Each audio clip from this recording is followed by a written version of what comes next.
नमस्कार। रेडियो रिमझिम से प्रस्तुत है स्थानीय हालचाल। पहले मुख्य हालचाल। मिथिलेश तिवारी और सुनील कुमार को मंत्री बनाए जाने के बाद समर्थकों में उत्साह, जगह जगह लोगों ने किया जोरदार स्वागत। करोड़ों की लागत से बना पंचायत सरकार भवन वर्षों से पड़ा है वीरान। सिधवलिया डकैती कांड में 2 आरोपियों को पुलिस ने किया गिरफ्तार। सुप्रीम कोर्ट में पेंडिंग मामलों को लेकर लग रहा है विशेष लोक अदालत। और पुलिस अधीक्षक ने कार्यालय में सुनी जन फरियाद। स्थानीय हालचाल के इस अंक के साथ मैं अनिकेत मिश्र। अब हालचाल विस्तार से। बिहार सरकार ने अपने मंत्रियों को शपथ ग्रहण कराने के बाद अब उनके मंत्रालय उन्हें आवंटित कर दिए हैं। इसकी सूची जैसे ही जारी हुई तो गोपालगंज में भी उत्साह का लहर दौड़ गया, जहां जदयू खेमे में भी तमाम समर्थकों ने मंत्री सुनील कुमार का स्वागत, अभिनंदन और उनको बधाई दी। तो वहीं भाजपा खेमे में भी जोरदार तरीके से मिथिलेश तिवारी का स्वागत हुआ। हालांकि मिथिलेश तिवारी के समर्थक भारी संख्या में पटना ही पहुंच गए और उनके आवास पर काफी भीड़ भाड़ देखा गया। मिथिलेश तिवारी को शिक्षा मंत्री की जिम्मेदारी दी गई है। अब पूरे बिहार में शिक्षा के क्षेत्र में बेहतर सेवा देने के लिए मिथिलेश तिवारी ने संकल्प लिया है। तो वहीं ग्रामीण कार्य विभाग की जिम्मेदारी सुनील कुमार को सौंपी गई है और वे भी अब अपने मंत्रालय में पूरे बिहार के विकास के लिए काम करेंगे। इस दौरान मिथिलेश तिवारी से बातचीत की गई तो उन्होंने कहा, देखिए, हमारी पार्टी हमें जो काम देती है उसको हम ईमानदारी से करते हैं और हमारे लिए हर काम बड़ा काम है। हमने 36 वर्षों तक संगठन के माध्यम से पार्टी की सेवा की। अब हमारी पार्टी ने हमें सरकार में काम करने का मौका दिया है, तो इसके लिए हम माननीय प्रधानमंत्री जी को, माननीय गृह मंत्री जी को, माननीय राष्ट्रीय अध्यक्ष जी को, माननीय मुख्यमंत्री जी को और अपने तमाम शीर्ष नेताओं को और साथ में बैकुंठपुर की महान जनता को और हमारे बिहार के माननीय मुख्यमंत्री श्री सम्राट चौधरी जी को हम आभार प्रकट करना चाहेंगे कि हमें ये काम मिला है। टीम सम्राट के हम हिस्सा हैं। आदरणीय नरेंद्र मोदी जी ने एक सपना देखा है, विकसित बिहार का सपना और विकसित भारत का सपना, और उसको हम लोग पूरा करेंगे। बिहार को अग्रणी राज्यों में स्थापित करने के लिए जरूरत पड़ी तो जान लड़ा देंगे, लेकिन बिहार के 14 करोड़ लोगों की आशा आकांक्षा के प्रतीक बनेंगे और हर हाल में बिहार का विकास करेंगे। हथुआ प्रखंड क्षेत्र के सोहागपुर पंचायत में बने पंचायत सरकार भवन में हमेशा ताला लटका रहता है। स्थानीय लोगों का कहना है कि करोड़ों रुपए खर्च कर बनाए गए इस भवन में कोई कर्मचारी बैठना मुनासिब नहीं समझता। ग्रामीणों का कहना है कि उन्हें छोटे छोटे काम के लिए भी प्रखंड कार्यालय का चक्कर लगाना पड़ता है और कई सालों पहले बनकर यह पंचायत सरकार भवन तैयार हो चुका है और इसमें ताला लगा दिया गया है। सरकार के इतने सारे रुपए खर्च हो गए परंतु जनता के किसी काम यह भवन नहीं आ रहा है। पंचायत सरकार भवन में पंचायत स्तरीय पदाधिकारी, पंचायत सचिव, रोजगार सेवक, कृषि समन्वयक, आवास सहायक, राजस्व कर्मचारी, किसान सलाहकार, कंप्यूटर डाटा ऑपरेटर, कार्यपालक सहायक और विकास मित्र तथा सरपंच, मुखिया और पंचायत समिति कचहरी के सचिव सहित सभी कर्मियों को बैठकर ग्रामीणों की समस्याओं का समाधान करने के लिए पंचायत सरकार भवन का निर्माण किया गया है, परंतु यह सिर्फ शोभा की वस्तु बन गया है। इसको लेकर स्थानीय ग्रामीण से भी बातचीत की गई तो उन्होंने कहा, वर्षों से करोड़ों की लागत से ग्राम पंचायत सरकार भवन का निर्माण हुआ है जो कि अभी बंद पड़ा हुआ है। इसको लेकर के आपका क्या कहना है? देखिए, सरकार की ये बहुत महत्वाकांक्षी योजना है पंचायत सरकार भवन, जो हर एक पंचायत में बन गया। हमारे यहाँ भी बहुत पहले से बना हुआ है, फिर इसका जीर्णोद्धार कार्य हुआ है, लेकिन जो कर्मचारी हैं वो यहाँ आके बैठते नहीं है, जिसके चलते पंचायत वासियों को समस्या का समाधान करना पड़ रहा है, समस्या का झेलना पड़ता है। और यहाँ होना चाहिए कि हर एक कक्ष, मुखिया कक्ष अलग है, सचिव का कक्ष है, सरपंच का कक्ष है, सब कोई आके यहाँ अगर रोज प्रतिदिन बैठते हैं तो इससे आम जनमानस को बहुत सुविधा होगा और उनका काम आसानी से हो जाएगा। जो दौड़ के प्रखंड पर जाना होता है आय जाति निवास के लिए, वो सब यहाँ कार्यपालक सहायक कर सकते हैं। तो उनको यहाँ आके बैठना चाहिए।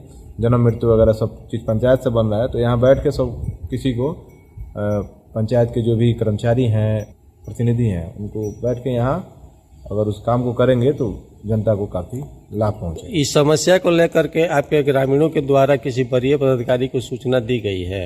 नहीं, अभी तक तो नहीं दिए गए हैं, क्योंकि ग्रामीण मान लीजिए सबको ही हथुआ ही चले जाते हैं। इसकी जानकारी भी उन लोगों को बहुत नहीं होती है। सबको ही ग्रामीण अपने काम धंधा में रहते हैं और जो आता है वो हथुआ जाके कर लेते हैं, लेकिन जागरूक कुछ लोग हुए हैं, देखिए क्या होता है। आपका परिचय? जी, मेरा नाम सुधांशु कुमार सिंह हुआ, हम सोहागपुर निवासी हैं। ठीक। सिधवलिया थाना क्षेत्र में 24 मार्च 2026 को एक डकैती की घटना हुई थी। बताया जा रहा है कि जलालपुर कला गांव में रामाकांत प्रसाद पिता स्वर्गीय झगरू प्रसाद के घर में 5 से 6 हथियारबंद अज्ञात अपराधियों ने डकैती की थी, जिसमें सोने चांदी के आभूषण, नगदी इत्यादि की लूट हुई थी। इस मामले में कांड दर्ज करने के बाद पुलिस ने अनुसंधान शुरू किया और अब इस कांड में शामिल 2 अपराधियों को पुलिस ने गिरफ्तार किया है। बताया जा रहा है कि कांड में संलिप्त अभियुक्त मुकेश उर्फ भूटी नट पिता स्वर्गीय दुखहरण नट साकिन मोहम्मदपुर नीलामी थाना माधोपुर को गिरफ्तार किया गया और पूछताछ में उसने इस डकैती कांड में अपनी संलिप्तता को स्वीकार किया। इस दौरान उसके अपने हिस्से के लूटे गए सोने को भी विजय कुमार सोनी पिता राजेंद्र प्रसाद सोनी थाना जामो जिला सिवान को बेचने की बात कही, जिसके बाद अभियुक्त के निशानदेही पर विजय कुमार सोनी को भी पुलिस ने गिरफ्तार किया और उसके पास से बेचे गए सोने जैसा कुछ हिस्सा जिसको गला दिया गया था उसको पुलिस ने बरामद किया है। इस मामले में सदर 2 एसडीपीओ से बातचीत की गई तो उन्होंने कहा, सर, विगत कुछ दिन पहले सिधवलिया थाना अंतर्गत ग्राम जलालपुर में रात्रि में रामाकांत प्रसाद के घर में कुछ अज्ञात अपराध कर्मियों द्वारा हथियार के बल पे लूटपाट की घटना को अंजाम दिया गया था। इस संबंध में सिधवलिया थाना कांड संख्या 7726 दर्ज कर अनुसंधान प्रारंभ किया गया। अनुसंधान के क्रम में कुछ अपराध कर्मियों को गुप्त सूचना के आधार पर एक अपराधी मुकेश उर्फ भुट्टी नट को पकड़ा गया, जिनसे पूछताछ करने पर घटना संबंधी बात को स्वीकार किए, घटना कारित करने संबंधी बात को स्वीकार किए, जिसके निशानदेही पर जामो बाजार से घटना में लूटी गई सामानों को बरामद किया गया। इस घटना को कारित करने में उसी गांव के कुछ अपराधी का हाथ है। साथ ही इस घटना में शामिल अन्य अभियुक्तों के विरुद्ध छापामारी किया जा रहा है एवं गिरफ्तार अभियुक्तों को माननीय न्यायालय में अग्रसारित किया जा रहा है।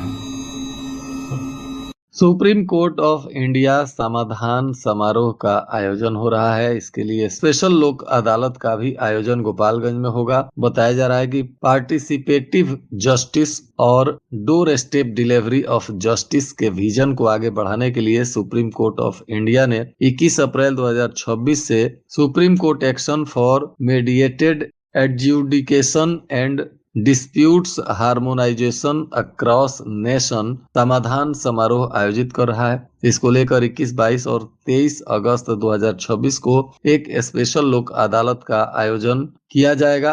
बताया जा रहा है कि इस स्पेशल लोक अदालत का मकसद सुप्रीम कोर्ट ऑफ इंडिया के सामने पेंडिंग मामलों का सहमति आधारित रिजोल्यूशन मैकेनिज्म के जरिए आपसी सहमति से निपटारा करना है।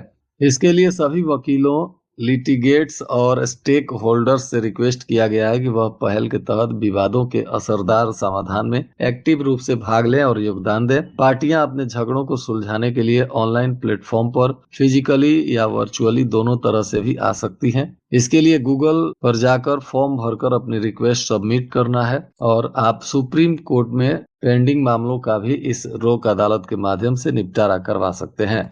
पुलिस अधीक्षक विनय तिवारी ने आज अपने कार्यालय पर जनता दरबार के माध्यम से लोगों की समस्याओं को सुना। इसमें कई मामलों का त्वरित समाधान भी किया गया।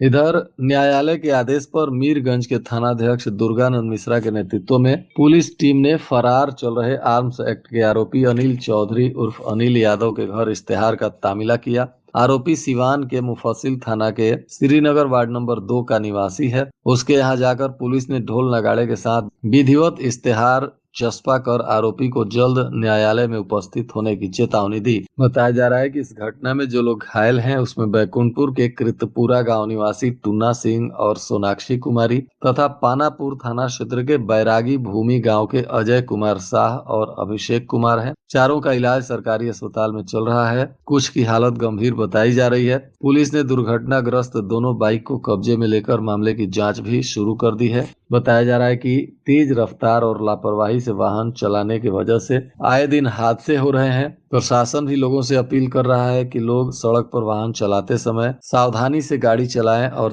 तेज गाड़ी न चलाएं। इस हादसे के बाद दोनों ही घायलों के परिवार में लोग परेशान हैं और फिलहाल चारों की जान बचाने के लिए परिजन भी डॉक्टरों के पास दौड़ रहे हैं। बैकुंठपुर थाना क्षेत्र में एक तेज रफ्तार मोटरसाइकिल दूसरी मोटरसाइकिल से टकरा गई, जिसमें 4 लोग गंभीर रूप से जख्मी हैं। मामला हमीदपुर मोड़ के पास का बताया जा रहा है। 2 बाइक की आमने सामने हुई इस जोरदार टक्कर में दोनों बाइक बुरी तरह से क्षतिग्रस्त हो गई और सड़क पर अफरा तफरी मच गया। मौके पर पहुंचे लोगों की भीड़ ने किसी तरह पुलिस के सहयोग से सभी को अस्पताल में भर्ती कराया, जहां सबका इलाज चल रहा है। सिधवलिया थाना की पुलिस ने अवैध शराब के विरुद्ध अभियान चलाते हुए ग्राम हसनपुर सारण तटबंध के पास छापेमारी की और 50 लीटर देशी चुलाई शराब को जब्त किया गया। एक आरोपी दिलीप सैनी उर्फ खबरी को गिरफ्तार किया गया है, जो लखीचंद सैनी का पुत्र बताया जा रहा है और सलेमपुर मलाही टोला का निवासी है। इधर कमला राय कॉलेज में उर्दू विभाग के असिस्टेंट प्रोफेसर पर छात्राओं को प्रताड़ित करने का गंभीर आरोप लगा है, जिसको लेकर जेपी विश्वविद्यालय से एक डेलीगेशन आज कमला राय कॉलेज में पहुंचा था और वहां इसकी जांच की गई है और जांच के बाद इसमें आवश्यक और उचित कार्रवाई का आश्वासन भी कॉलेज प्रबंधन की तरफ से दिया गया है। हालांकि छात्र छात्राओं में इस तरह की जानकारी आने के बाद आक्रोश देखा जा रहा है। और आज के मौसम का तापमान गोपालगंज में न्यूनतम 23 डिग्री सेल्सियस और अधिकतम 34 डिग्री सेल्सियस रहने की संभावना है। अंत में मुख्य हालचाल एक बार फिर। मिथिलेश तिवारी और सुनील कुमार को मंत्री बनाए जाने के बाद समर्थकों में उत्साह, जगह जगह लोगों ने किया जोरदार स्वागत। करोड़ों की लागत से बना पंचायत सरकार भवन वर्षों से पड़ा है वीरान। सिधवलिया डकैती कांड में 2 आरोपियों को पुलिस ने किया गिरफ्तार। सुप्रीम कोर्ट में पेंडिंग मामलों को लेकर लग रहा है विशेष लोक अदालत और पुलिस अधीक्षक ने कार्यालय में सुनी जन फरियाद। इसके साथ ही रेडियो रिमझिम से प्रसारित स्थानीय हालचाल का यह अंक समाप्त हुआ। नमस्कार।